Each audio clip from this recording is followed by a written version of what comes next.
What's going on, everybody? We're back for another session at Generation Crypto. Up next, we have a great speaker. His name is Tim Hines. He is a marketing expert for all you agencies out there. He's going to inform us, educate us, excite us about how to get started in the marketing game, specifically the starter state of mind. How that grinder, hustler, entrepreneurial spirit can help you hustle your way to the top through marketing and why that's actually good from a marketing perspective. So, Tim, why don't you come on up? You can probably give a better intro to yourself than I can, but I'm excited, man. I'm excited to learn, and I've got my notepad next to me here. I'm going to take some notes myself. So take it away, my man. Thanks so much for having me, and it's great to be in front of everybody at this exciting conference. I know that this is a group of hustlers that are making cool things happen, so it's really great to have one hustler to another to give you guys some tips and some strategies from what I think is a unique worldview and what you can apply to your marketing, and that is the starter state of mind. So to kick things off here, I thought it would be good just talk about who am I for 1 second. So who the heck am I? I am a professional marketer and consultant. I've been doing marketing for nearly 20 years in a variety of different fields, including technology, including big media. I actually used to work for the Tribune Media Group back in the day. So I've kind of run the gamut, and I've been doing consulting for quite a long time too, with a variety of technology companies around the world. I am also what one would call a marketing evangelist. So I'm a huge believer in marketing's power and what marketing can do to help a company reach its next levels and obviously hit those growth targets and growth goals.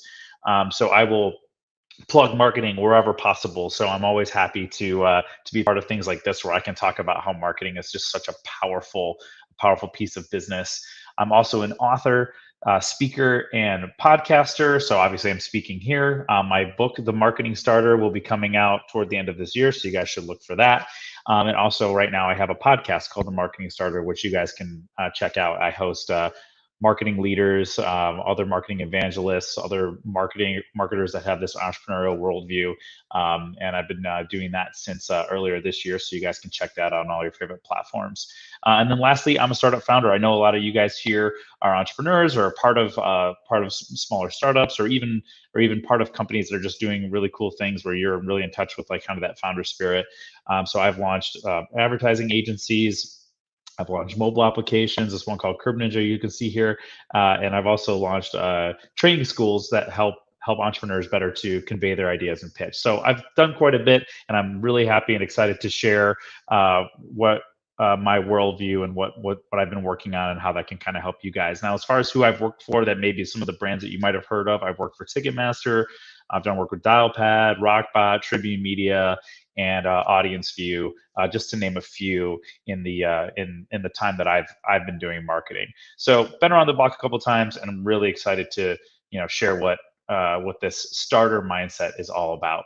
So what I want you guys to learn today is just a few things. So number one is how to harness the power of the entrepreneur's hustle, or that entrepreneurial spirit, to make you better marketers. I know quite a few people around here are marketers, but also just better business people.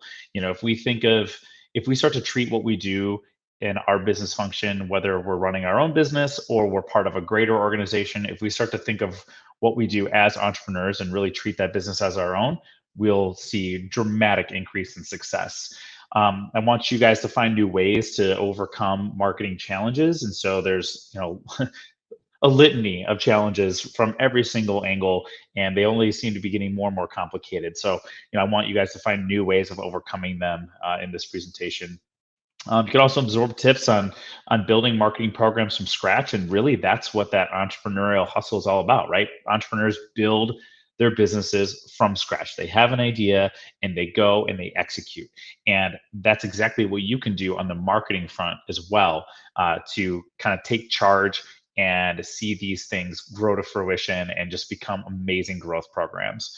And then also helping you guys to continue to sharpen your communication and team building skills. Obviously, listening to great presentations, just like the one that was before us, and all the other ones throughout this conference all month, are just going to be great ways for you to learn how to communicate, see what speakers are saying, continue to network, and just build your communication and team building skills, which has been something that I think we've seen a little bit of a lull in with COVID and everything for the past year and a half. We've all been virtual, so it's been really hard to find that personal interaction. So I think it's important to kind of go back to the grassroots and sharpen that up.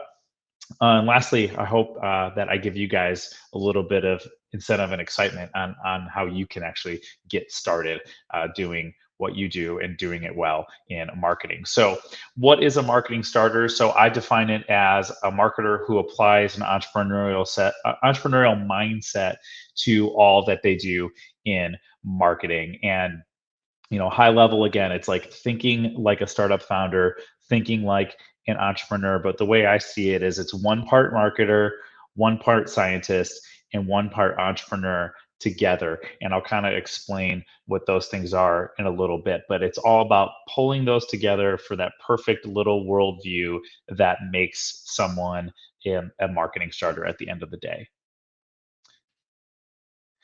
And now, as I'm going through this presentation, I want you guys to put your entrepreneurial hat on, right? Just to take your glasses, instead of them being rose colored, make them entrepreneurial colored. Think of what you do every day on a day-to-day basis. Like, how would an entrepreneur maybe do what you're doing differently? How would an entrepreneur maybe take what you're doing and elevate it in a certain way? So put that entrepreneurship hat on as we kind of go through the rest of the presentation here. Now, I always ask people, like, what do you think of when you think of an entrepreneur? Who's an entrepreneur that maybe is it pops in your head as soon as you start thinking about? Maybe it's this other handsome bald dude. Obviously, you got this one, but maybe it's this other handsome bald dude named Jeff Bezos, who started Amazon, right? Obviously, one, if not the one of the richest. Like, he keeps bouncing back between him and Elon, right? As far as who's the richest, but obviously, he's an entrepreneur. He helped to bring Amazon to what it is today. Maybe you guys think of Elon. He's a kooky entrepreneur that's doing crazy great things. Maybe you think of him when you think entrepreneur, or maybe you think of this guy. If I could say raise your hands, I wonder how many people would actually raise their hand to say who this actually is. Well, this is Thomas Edison, right? So he came up with the light bulb after 10,000 tries or whatever it was before he perfected the light bulb. Maybe you think of him, or maybe you think of the mom and pop owners of the store that's down the street from where you live. There's a lot of different things that pop into our head when we think entrepreneur, and like who they are, like what their persona is. But what I can share that kind of stitches them all together is that they build great things, right? They solve real problems. They're able to recognize those problems, and then they're able to execute on a solution, um, and build a better place in this world, hopefully, at the end of the day, right? Like, obviously, maybe there's some evil entrepreneurs that you might think of, but for the most part, entrepreneurs see a problem to a solution in this world, or excuse me, see a solution to a problem in this world, and then they go out and they build it and they make it happen, right? They're people who are always reaching for the stars, right? They are people that are like seeing things with a great vision and are looking to launch things and make things happen. And obviously, literally, those first two guys on the previous slide are literally reaching for the stars nowadays. But they are shoot for the stars, but their feet are also on the ground, right?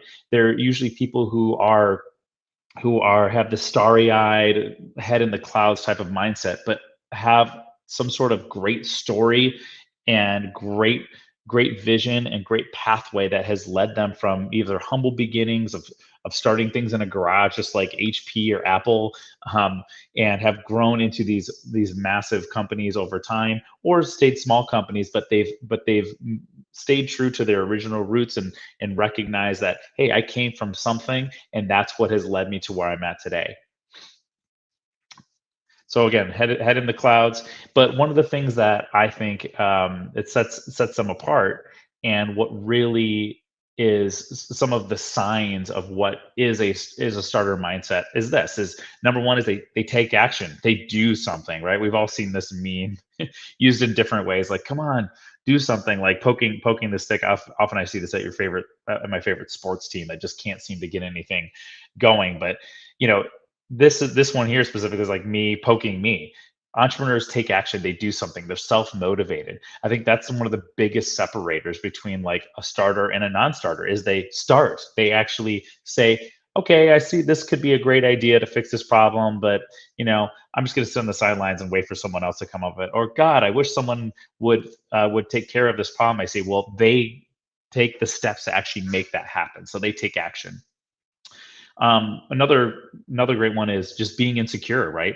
You're just never quite satisfied with the status quo and how things are. So you're insecure in a good way, and that's like fueling that passion to be a starter.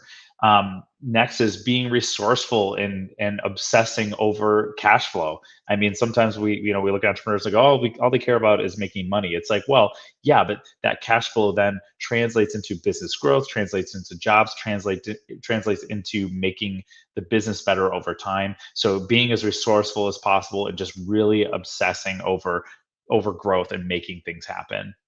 And then also being fearless and not asking for permission. I think that cavalier type of attitude is something that really sets starters apart from other people. And it's something I think you could think of even if you're working inside of a company. Like if you had to go and ask permission to do every single little thing that you're doing in marketing, or even that you're doing in this competition right now, if you're asking permission, you got to take a little bit of a chance, right, to win over these contracts that you guys are trying to get over this next month. So you got to be fearless. If you weren't fearless, you probably wouldn't even be here today learning all of these great tips from all of these great speakers. You also want to welcome change, be open to challenges. This is kind of like a duh, right? Like entrepreneurs usually are change leaders. Starters are open to challenges. I mean, it is a challenge just even getting started sometimes because people, they don't know where to start or how to start. So just braving the elements and going out there and embracing those changes and challenges, huge sign of a starter mindset. Um, these people also consider themselves outsiders too, right? So they don't necessarily fit in with the crowd. Those are the people that kind of maybe rub people or rub industries the wrong way. That's why they call starters and entrepreneurs oftentimes disruptors, right? Because you're coming in to make a change, and maybe not everyone's going to like it, but it could actually lead to great success. They also recover quickly, so they're going to bounce back. I think we've all heard that when we fail, we want to fail quickly, learn quickly, and then start again, right? So it's all about recovery, because we're all going to fail. We're imperfect humans at the end of the day. So whatever we try is never going to be perfect the first time, but we have to recover from it quickly and bounce back. And then also be opening to listen to feedback during that recovery. I think sometimes you'll see entrepreneurs or starters that kind of get stuck because they think that the way that they're working on it is the best way, but they have to be open to feedback in order to be successful. And then also focus on what matters at the end of the day. So really, what is your why? What do you believe in? What is that vision, that mission that you possess? Whether you're starting your own company or you're doing marketing inside of a greater company, I always come into my marketing department when I'm doing my consulting or I've worked for a company and I've had a vision and I've always focused on what matters most outside of my marketing org, but also internally, and created my own subculture that leads to success. So that's also super important. Now, the way that I kind of go about applying this starter mindset is what I call the three phase approach. And this is kind of the way that I tackle it. And this can be broken down over whatever time frame is suitable for what you're doing inside of what you're building. So it could be a 30, 60, 90-day plan. You're coming into a new company or you're rolling out a new program or campaign. Could be that quick. It could be over a course of years. But it all depends on you at the end of the day to set up that time frame. Now, the way that I go about it is phase one is I put on my detective hat, and that's where I assess and clearly investigate what is happening inside of the company and assessing the current state of the marketing programs, because you're not going to know where you could start without knowing the background, right? So the example would be like, looking at the tactics of where the channels are today inside of marketing. What channels are being used? Where's lead gen being developed from? Which ones are working? Which ones totally suck? I want to know all that at the end of the day. I want to know how the functions work. I want to know who influences marketing and what marketing's expectations are going to be from upper management across departments. And you kind of just start to build this investigation and this sheet, if you will, of everything that you've been able to unearth about the company.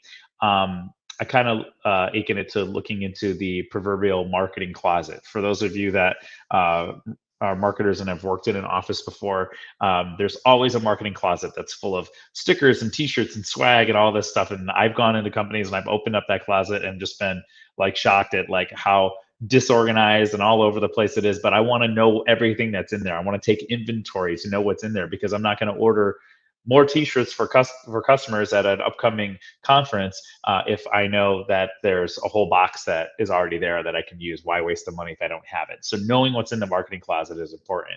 And then phase two is organizing that marketing closet.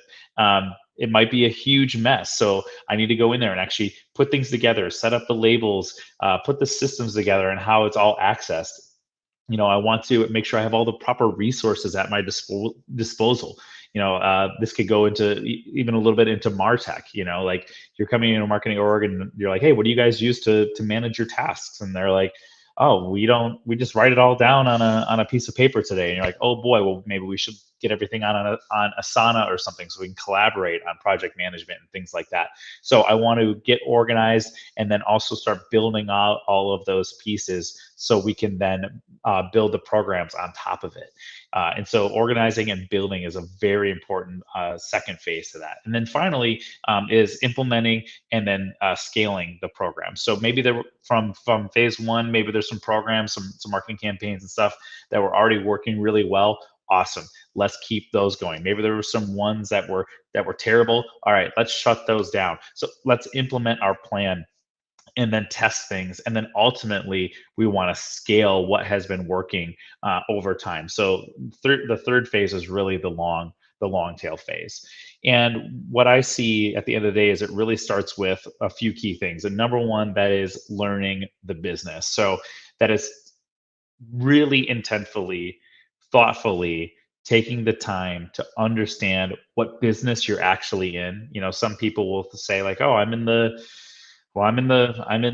digital coin business." Well, is that business that you're actually in, or are you in the business of helping people to find diversified investments and increase their livelihoods over time? Because I would argue that that's the actual business that we're in. I personally, I invest in coins and in other things too. But why am I doing that? Am I doing it because it's fun? Sure, maybe. But at the end of the day, I'm hoping I see a bigger return on something that maybe ultimately I can sell or pass down through my family that has value and that will help to build the wealth for my family, for me over time, and that creates a security. So really, it's like it's making me feel safe. So you have to think about what business you're actually in at the end of the day, and it all starts with taking serious notes, reading up about the company, and getting like just full immersion in the company wherever you can. And whether you're coming into a new business or you're doing consulting on your own, or maybe you've been working in marketing for a company for a long time, it's never too late to go back and relearn the business. Because I mean, especially if you're working in a high growth company, maybe you started there 3 years ago, it might be a completely different company today. And it would be helpful to go back and do a great assessment so that way you can understand what business that you're in. And then also, I think it's great to know like what your authority is as the business. What is your business at the forefront of what you're doing? Like, are you some sort of market leader? What makes you special? Why should your prospects listen to you? Why do people care? Like, if you were to make a blog post or you were to, get some sort of piece of content out there, like, who gives a shit at the end of the day? What is your authority? What is making you special? What is making you stand out? So you have to determine what that authority is and then own it. And then ultimately, when you're working on that as well, your authority is geared toward a specific audience. So, are you in B2B? Are you in B2C? Who makes the final decisions to buy in your sector? What is it like for them to live every day? Like, can you identify their persona at the end of the day? Where do they spend their time? What's going to ultimately make them spend money with you? So really knowing who you're marketing to is super important from a starter perspective. I think a lot of people kind of just go out there and they start doing things, hoping things work, kind of throwing stuff against the wall, seeing what sticks. But we don't have to do that in this amazing digital society that we're living in today. And then on top of that, it's also good to know how your audience is going to interact with you. So, what is their preferred method? Do they like your blog? Do they like your email? I mean, are you supposed to go out there and do smoke signals on top of the roof of your office building? I don't know. You have to survey and understand how your business, how people within your business, your sector, how customers, prospects, buyers, who, whatever you want to call them, want to be communicated to. You know, uh, maybe they're old school and they like it if you just pick up the phone. Whatever it takes, that's the channels that you have to understand at the end of the day as part of your learning the business exercise. And then lastly, I would say with learning the business too, you want to really understand the tactics that competitors are using, because let's be honest, there's no such thing as a new idea anymore. So you can really glean some awesome tactics from competitors, tweak them for your business model, and make them work great. Now, one truth that I stand by at the end of the day is that I believe that labs are greater than factories, especially if you apply this type of thinking to marketing. And this is something that I think entrepreneurs see and entrepreneurial marketers have figured out. And what I mean by this is, if you picture a lab, like in this photo, right, there's people that are wearing these lab coats, they're mixing things or testing things. I always picture pouring something into a beaker and making some great solution that's going to solve some sort of great problem at the end of the day. Your marketing department should function like that. It should function like a laboratory where you're testing, exploring, creating these great things that are going to solve big problems. But every now and then you might blow up the laboratory, and that happens. But again, we bounce back, we learn from it, as opposed to a factory where I think you can see in a lot of organizations that are very sales driven marketing, where they're just like, marketing, we just need you to keep pulling that lever and just doing the same thing over and over and over. And it removes the creativity that marketing requires. And so I think an entrepreneurial or a starter focused marketer will retain that opportunity and fight to have a laboratory focused marketing approach. And so it's not that repeat, repeat, repeat. You want to have creativity. You want to have change. Nothing has ever come out of nothing good has ever come out of a marketing factory. At the end of the day, it isn't effective. But the laboratories can find those right formulas that will fit your audience. And then I also say, like, we should always be aware of our good versus evil marketing. And would you guys ever believe that marketing can be evil? Well, I think it can. I think that marketing can be definitely can be selfish, and selfish leads to anger. Anger leads to hate. Hate leads to evil marketing. But what I do know is that just like any space age drama, the good guys are destined to win. So as long as you don't succumb to the evil or dark side of marketing, I think we'll be okay. An example I always give of that is, I was working on a B2B marketing campaign where we're utilizing webinars to educate and inform our audience. And we had this email list of all of our prospects and customers that might be interested in attending these webinars. And we were like, okay, well, we're going to do a webinar series. We're going to do one webinar a month.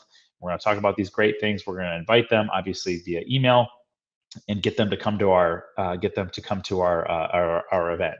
But our CEO, God bless his heart, was super excited about this, and he was like, we need to do a webinar a week, and we needed to do not only just a webinar a week, but we needed to divide that webinar and customize them for each of our verticals. And so I'm like, well, we have 5 verticals, so now we're trying to do 5 webinars a week, and you need me to email these people every single week. And I'm like, this is coming into evil or selfish marketing, where you think if you just create more and more and more and more, that people are going to want to attend. And now I'm just pinging them and bothering them and trying to get them to come to our thing. And now it has no more value. And so that would be an example of making sure that you're doing good versus evil marketing. And I think marketing entrepreneurs and marketing starters want to maintain that good.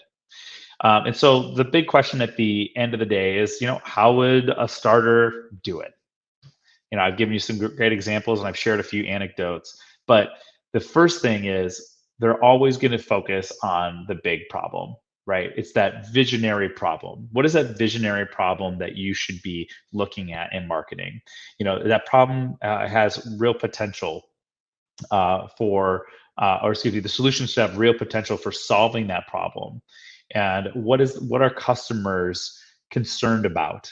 what are they losing sleep over? Because that's what you should be losing sleep over. That's what's going to inform your marketing activities at the end of the day. You should never lose sight of what that big problem is, and what keeps them up at night is going to, at the end of the day, help guide you in how you're solving their problems. And so this translates usually from the top down. The company has created some sort of great solution to solving a real customer problem, and then you as a marketer can take that same type of linear thinking and apply it to your marketing programs. And then creating exclusivity amongst prospects never hurts. So I think you can get kind of creative and in saying, like, oh, we have this great tool. It's for everybody. Okay, is it actually for everybody? Well, no, it's not, because earlier we talked about how you should identify who your target market is and how they want to be communicated to. Your goal isn't to do business with everybody. It's to do business with people who believe what you believe. That's a great Simon Sinek quote. And so at the end of the day, you want to kind of harness that exclusivity, create great pieces of value added content or marketing or whatever you want to call it, to drive those people in and try to be as enticing as possible and make customers feel special, and of course deliver on that brand promise to them. And then innovating like crazy. Remember the marketing lab example? You can't innovate if you're not in a lab. You can't innovate in a factory. You always have to be testing and innovating. You have to build time into your schedule, into your marketing programs, to test new things, and go beyond what you're currently doing, because things are going to get stale. You have to find ways to change your marketing efforts to make things more fresh, and make them more attractive to a potential audience. Those are the things that will help you win in the long run. So you have to think like an entrepreneur, and you have to be innovative. And sometimes you have to do a complete pivot on what you're doing in marketing to stay ahead of the times, to stay cutting edge, to adopt some sort of new technology. There's so many ways that you can innovate on what you're doing in marketing. And then lastly, you want to be a master of hype. So everyone needs a good hype man. And there's no better way to attract new customers and prospects to you than some serious hype. I've done quite a few product launches where it's just like, oh, hype, hype, hype, hype, hype, leading up to a product launch to help make that successful. And those campaigns are a lot of fun to work on.